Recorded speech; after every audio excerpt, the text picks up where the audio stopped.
पैदाइश के वक्त तो वो मर्द पैदा हुआ, लेकिन चोट वगैरह लगी, दवाई ले ली, सर्जरी करवा ली, शुआओं से अपने जिस्म के जो अज़ाए मखसूस डैमेज करवा लिया, ट्रांसजेंडर है इस बिल के तहत। वो पैदा मर्द हुआ, उसको मर्द कहा गया, मुआशरा उसे मर्द समझता है, लेकिन उसको फील आ रही है जी कि वो औरत है, तो इस ट्रांसजेंडर बिल के तहत उसको औरत कंसिडर किया जाएगा। पूछे नादरा ये मजाज नहीं रखता कि उस ट्रांसजेंडर से पूछे यार तुम दिख तो मर्द रहे हो, कैसे अलाइन कर दूं औरत में, बल्कि चुपचाप नादरा को दर्ज करना होगा जो वो अपनी जबान से कह रहा है तो मुझे ये कर दो। नादरा उस चीज का पाबंद है कि ट्रांसजेंडर के कहने पर वो उसका नाम भी तब्दील करेगा और उसके जिन्स के खाने पर जो वो ट्रांसजेंडर कहेगा उसके मुताबिक उसको अलाइन कर दिया जाएगा। कोई डॉक्टर का चेकअप नहीं, कोई भी पर्सन उठ के कहेगा जी तो मुझ में फील आ रही है तो वो उसको चेंज कर दिया जाएगा। सीधा सीधा जो इकदाम है होमोसेक्सुअलिटी की तरफ, यानी अल्लाह ताला के अजाब को दावत दी जा रही है। मर्द था, उसने अपने आप को फीमेल अलाइन कर लिया है, वो मर्द,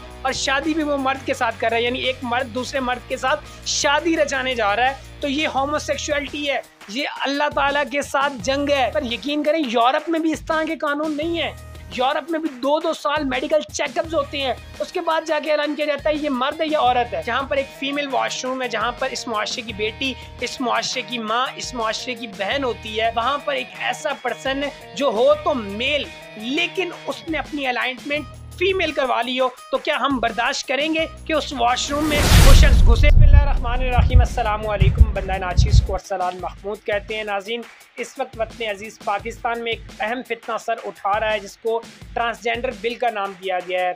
कुछ लोग तो इसके फेवर में जा रहे हैं, और वो जो फेवर में जा रहे हैं वो लोग हैं जो लिबरल थॉट्स के मालिक हैं, आज़ादाना सोच का नारा लगाते हैं, और उनका ये कहना है कि ये बिल बिल्कुल ठीक है और इस बिल के तहत हम ट्रांसजेंडर्स को, शीमेल्स को हम उनकी हकूक़ दिलवाएंगे।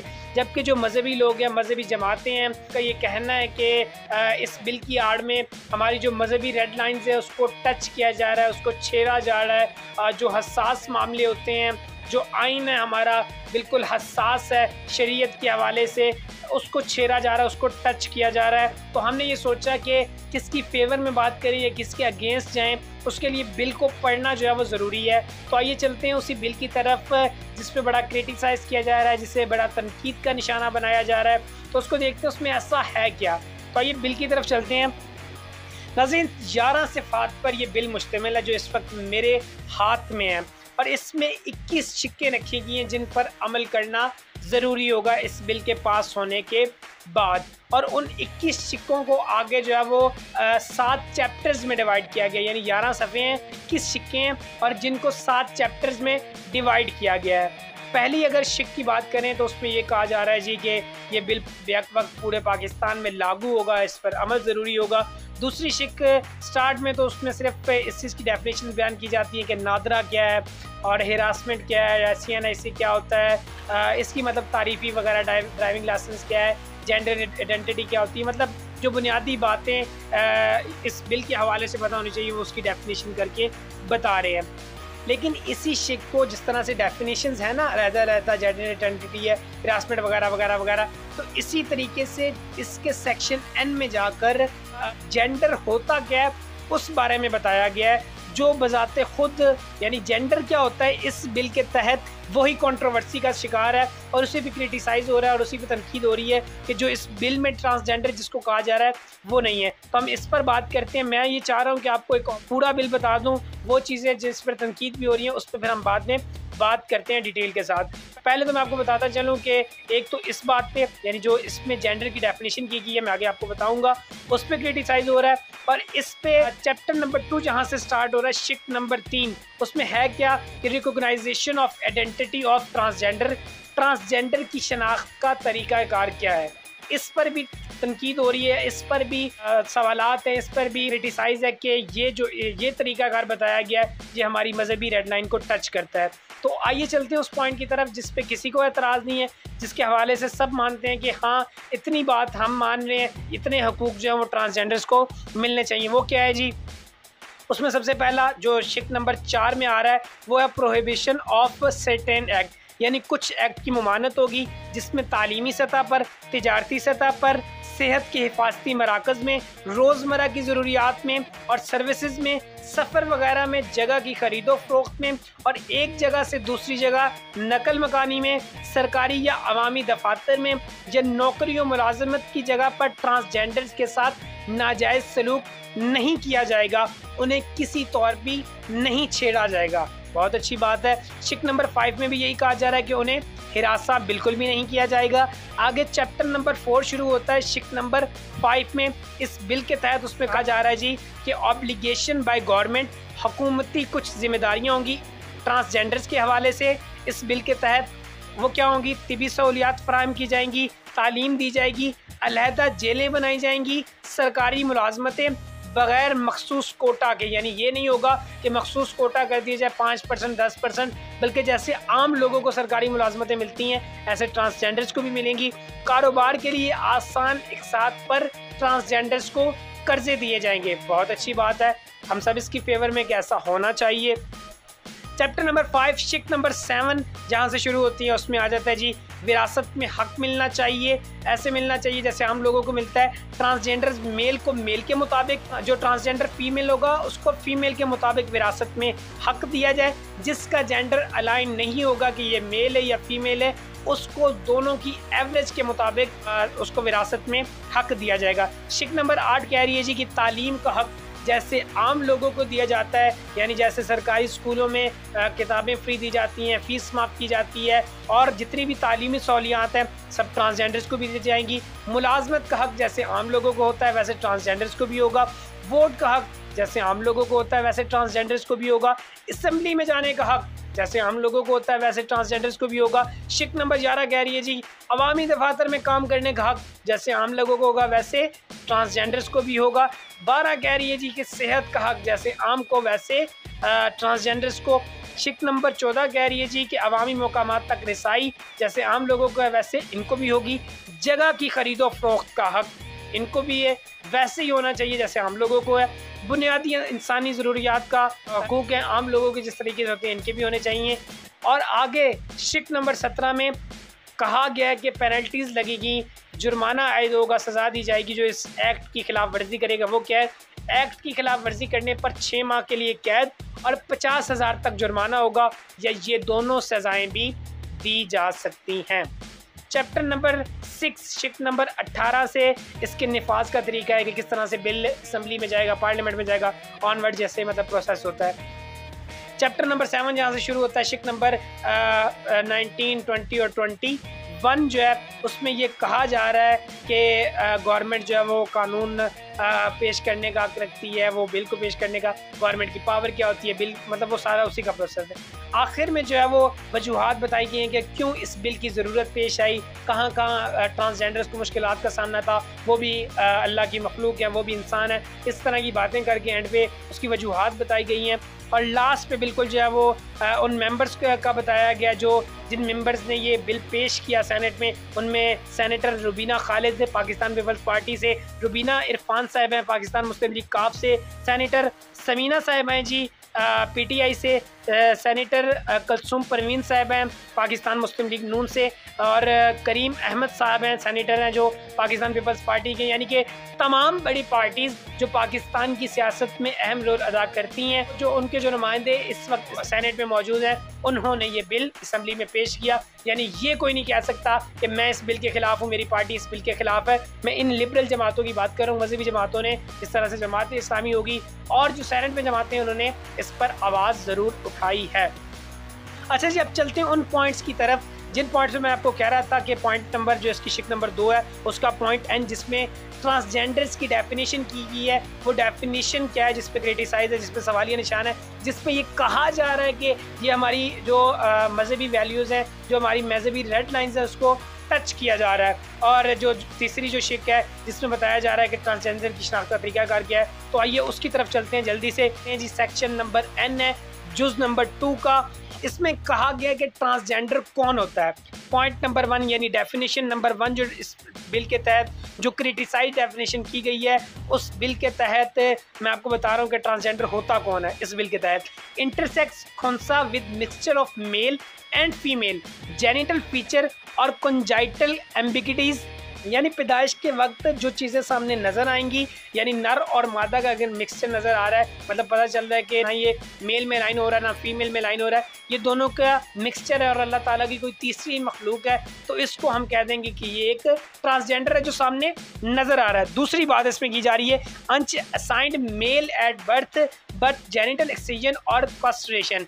दूसरी डेफिनेशन ये है कि पैदाइश के वक्त तो वो मर्द पैदा हुआ, उसको मर्द अलाइन किया गया, लेकिन जेनिटल एक्सचेंज यानी कोई चोट वगैरह लगी उसके जिस्म के अज़ाए मखसूसा पर, जिसकी वजह से उसे मर्द या औरत करार दिया गया था, तो वो उसके डैमेज हो गए, या कास्ट्रेशन का प्रोसेस गुजरा, यानी कि मिसाल के तौर पे उसने कोई दवाई ले ली, कोई उसने अपने सर्जरी करवा ली, कोई शुआओं से अपने जिस्म के जो अज़ाए मखसूसा होते हैं उनको डैमेज करवा लिया, तो वो भी ट्रांसजेंडर है इस बिल के तहत। हालांकि वो मर्द है, उसकी फीलिंग्स मर्दों वाली है, उसके अज़ाए मखसूसा डैमेज होने की वजह से इस बिल ने उसको भी ट्रांसजेंडर कह दिया। तीसरा जो उसकी डेफिनेशन ट्रांसजेंडर की, उसकी तरफ चलते हैं। A transgender man, a transgender women and khwaja sira or any person whose gender identity and gender expression differ from social norms and cultural expectation based on the sex they were assigned at the time of birth। इसमें ये कहा जा रहा है कि ऐसा मर्द या औरत या ख्वाजा सरा जिसकी सनफी शनाख्त और सनफी इजहार मुख्तलिफ हो।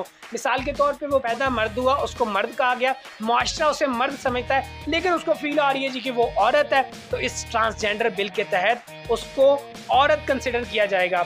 यानी कि कोई भी उठकर ये कह दे कि जी मेरा जो है वो मुझे अंदर से फील आ रहा है कि मैं मर्द सिर्फ बाहर से दिख रहा हूँ, अंदर से मुझे फील आ रही है मैं औरत हूँ, तो मैं ट्रांसजेंडर बन के अपनी अलाइनमेंट करवाने जा रहा हूँ। आगे चलते हैं जो इसमें शिक नंबर 3 है और जिस पे क्रिटिसाइज है, जिस पे सवालिया निशान है और मजहबी जमातें होगी या हमारे पाकिस्तान की आवाम होगी, बस पे क्रिटिसाइज कर रही है। देखते हैं इसमें ट्रांसजेंडर की शनाख्त का तरीका कार। शिक number 3 recognisation of identity of transgender, इसमें क्या कहा जा रहा है, इस एक्ट के मुताबिक हर ट्रांसजेंडर को खुद को जांचने का हक होगा कि वो मर्द है या औरत। यानी इंसान खुद अपने आप को रिसीव कर सकेगा कि यार मैं मर्द हूँ या औरत, जो भी नादरा के पास जा सकता हूँ उसके मुताबिक। ना सिर्फ, अब दूसरा पॉइंट इसमें क्या आ रहा है, ना सिर्फ नादरा बल्कि हर सरकारी सतह पर ट्रांसजेंडर्स को हक होगा कि वो खुद को मर्द लिखवाए या औरत। यानी ये नहीं कि अब नादरा की पाबंदी है, हर जगह पे जाके वो खुद को जो मर्दी फील कर रहा है वो सरकारी जगह पे जाके कहेगा कि मुझे मर्द लिखो, तो उनको मर्द लिखना पड़ेगा, चाहे वो औरत हो चाहे वो मर्द हो। और सरकारी जगह पे जाके अगर वो कहे कि मुझे औरत लिखा जाए तो उसे औरत लिखा जाएगा। इस बिल के तहत तमाम सरकारी दफातर, सरकारी अवामिल जो है वो इस चीज़ के पाबंद होंगे। इसकी तीसरी जो पॉइंट है वो ये है, हर ट्रांसजेंडर जो खुद को जो मर्जी महसूस करेगा मर्द या औरत, उसके मुताबिक वो नादरा से शनाख्त ले सकता है। मतलब नादरा इस चीज़ का पाबंद होगा कि उससे बगैर पूछे, नादरा ये मजाज नहीं रखता कि उस ट्रांसजेंडर से पूछे यार तुम दिख तो मर्द रहे हो, तुमको मैं कैसे अलाइन कर दूं किसी औरत में, ठीक है। वो नादरा ये हक खो बैठेगा इस बिल के पास होने के बाद, बल्कि चुपचाप नादरा को उसकी CNIC, उसकी CRC, उसके ड्राइविंग लाइसेंस वगैरह पर ये दर्ज करना होगा जो वो अपनी ज़बान से कह रहा है कि मुझे ये कर दो, तो वो हो जाएगा, ठीक है। चौथा पॉइंट इसमें यह है कि ट्रांसजेंडर को जो पहले से शिनाख्ती कार्ड मिला हुआ है उस पर जिस तरह से मिसाल के तौर पर वो पहले शीमेल लिखा हुआ था, या ड्राइविंग लाइसेंस से जो नादरा की तरफ से इशू है, या कोई ऐसी शनाख्त जो उसको पहले शीमेल करती थी या उसकी शनाख्त बताती थी, तो अब नादरा उस चीज़ का पाबंद है कि ट्रांसजेंडर के कहने पर वो उसका नाम भी तब्दील करेगा और उसके जिन्स के खाने पर जो वो ट्रांसजेंडर कहेगा उसके मुताबिक उसको अलाइन कर दिया जाएगा। यानी यहाँ पर कोई डॉक्टर का चेकअप नहीं, कोई इस तरह का प्रोसेस नहीं, जो कहता जाएगा ट्रांसजेंडर, जब कोई भी पर्सन उठ के कहेगा जी तो मुझे फील आ रही है या मुझे कोई मसला है, तो वो उसको चेंज कर दिया जाएगा।